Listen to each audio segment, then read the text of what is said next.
চলছে free medical camp, বিনামূল্যে দেয়া হচ্ছে ওষুধ। ঢাকা বিশ্ববিদ্যালয়ের জগন্নাথ ও শামসুন নাহার হলে এমনই উদ্যোগ শুরু করল ডাকসুর নতুন কমিটি। মেডিসিন, গাইনোকোলজি ও চর্মরোগ বিশেষজ্ঞ চিকিৎসক দিয়ে এই সেবা চালু হয়েছে। পর্যায়ক্রমে অন্যান্য চিকিৎসা সেবাও দেয়া হবে। এসব কথা জানিয়েছেন ডাকসুর স্বাস্থ্য বিষয়ক সম্পাদক এম মিনহাজ। এমন উদ্যোগকে সাধুবাদ জানিয়েছেন শিক্ষার্থীরা। ঢাকা বিশ্ববিদ্যালয়ের চালু হওয়া মেডিকেল ক্যাম্পের একটি চিকিৎসকদের কাছ থেকে সেবা নিয়ে বিনামূল্যে ওষুধ দিতে শিক্ষার্থীদের এই ব্যস্ততা। বান্ডেল থাকলে প্রতি সেনমানিতে টাকা বাঁচবে।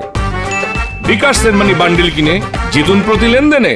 জয়ন্ত সরকার জগন্নাথ হলের এই শিক্ষার্থী সকাল সকালই চিকিৎসা সেবা নিতে হাজির হন ফ্রি মেডিকেল ক্যাম্পে। চাহিদা মতো বিশেষজ্ঞ চিকিৎসকদের কাছ থেকে সেবা পেয়ে খুশি তিনি।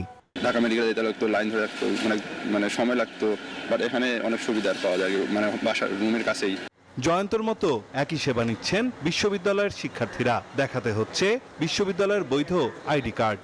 তারা সমস্যাগুলো শুনছেন সময় নিয়ে এবং মনোযোগ দিয়ে সমস্যাগুলো শুনছেন এবং ওষুধ দিচ্ছে সেই অনুসারে। ডাকসু নির্বাচন হওয়ার পরে যে মেডিকেল ক্যাম্প বসানো হলো, প্রথমে জগন্নাথ হল এবং শামসুন নাহার হলে, তো এটা অবশ্যই আমাদের জন্য একটা বড় পাওয়া। এত বড় সিরিয়াল হয়েছে যে এটা 4টা পর্যন্ত শেষ হবে কিনা সেটাতে আমরা সন্দিহান। ডাকসুর স্বাস্থ্য বিষয়ক সম্পাদক এম মিনহাজ বলছেন, ধীরে ধীরে বাড়ানো হবে সেবার পরিধি। সামনের দিনে এটাকে আরো এক্সটেন্ড করব মানে হচ্ছে আমাদের কিছু একটা সময় আমরা বিশেষ সার্ভিস হিসেবে সেখানে ডেন্টিস্ট নিয়ে আসব বা আই স্পেশালিস্টকে নিয়ে আসব অথবা হচ্ছে অর্থোপেডিক্সের ডাক্তারদেরকে নিয়ে আসব। প্রতি মাসে বিশ্ববিদ্যালয়ের বিভিন্ন এলাকায় করা হবে এমন ফ্রি হেলথ ক্যাম্প। নাইম আলচিকো, নিউজ 24, ঢাকা।